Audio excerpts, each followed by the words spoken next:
As I was growing up, it was dirt common to see an American flag of one size or another on people's front porches. Not so much anymore. Air Force veteran Larry Murphree loves his country with all his heart, so he decided to put a small one on his front porch. One day I was thinking about the country, and I put a small American flag on my front porch in a flower pot, Murphree said. It was just his small way of showing his patriotism. It's a small flag, Murphree said, but it stands for a big thank you. Murphree could never have foreseen what would happen next. The Homeowners Association at the Tides Condominium in Sweetwater, Florida took extreme umbrage over the gesture. They obviously did not feel the same love of country that Murphree feels. I got a violation letter that stated the American flag was an unauthorized object and for me to take it down, Murphree stated. He did what I certainly would have done and refused to remove the flag. They started fining me up to $1,000 because I wouldn't take the flag down,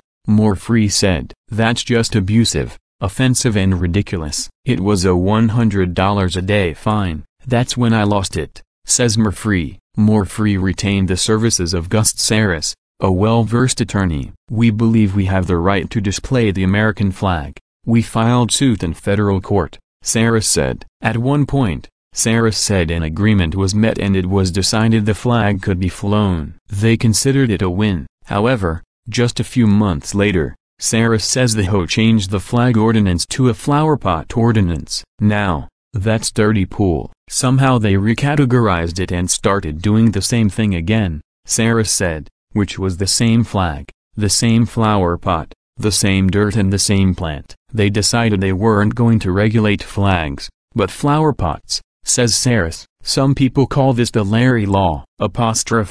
Murphree was once again being fined $100 for every day he would not remove the flag. He also claims that the HO was using his HO fee money to pay off the fines unbeknownst to him. So, the monthly homeowners' fees weren't being paid, Saris said. That's how they were able to get a lien on the property. Talk about sneaky and underhanded. Murphree was not notified that was happening either. Put another way, Murphree thought he was paying the required fees every month to live in the 55-plus community, but unbeknownst to him was becoming delinquent on those payments. It only got worse from there. The legal battle has now raged on for 7 years. All the while, they kept finding ways to fine him for the little American flag. They just started nitpicking everything that I did, Murphree said. In 2014, the HO placed a lien on Murphree's property, claiming he hadn't paid his dues when he said he had. Murphree was slapped with violations for not parking in his driveway straight enough,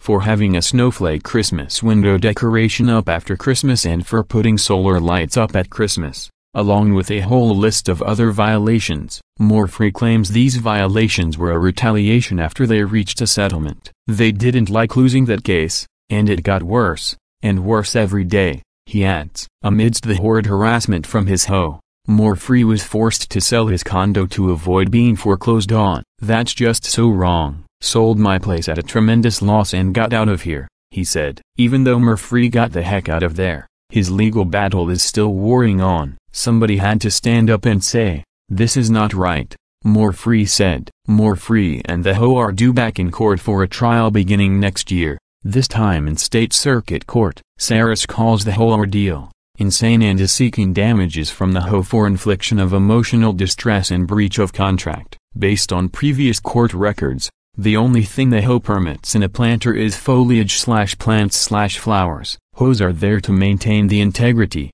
peacefulness, and serenity, and this HO has done anything but that, says Saris. I just feel like at some point people need to stand up and go to the wall for what they believe in, adds Murphree. The HO is avoiding the press over this. I'm not surprised. I certainly hope that in the end, Murphree wins his fight. This is sheer abuse and harassment and it just should not be allowed to stand. All over a tiny little American flag in a flower pot. It cost a 77-year-old veteran everything and he would do it again. This is no way to treat someone who selflessly served his country and it's no way to show respect for the flag and America.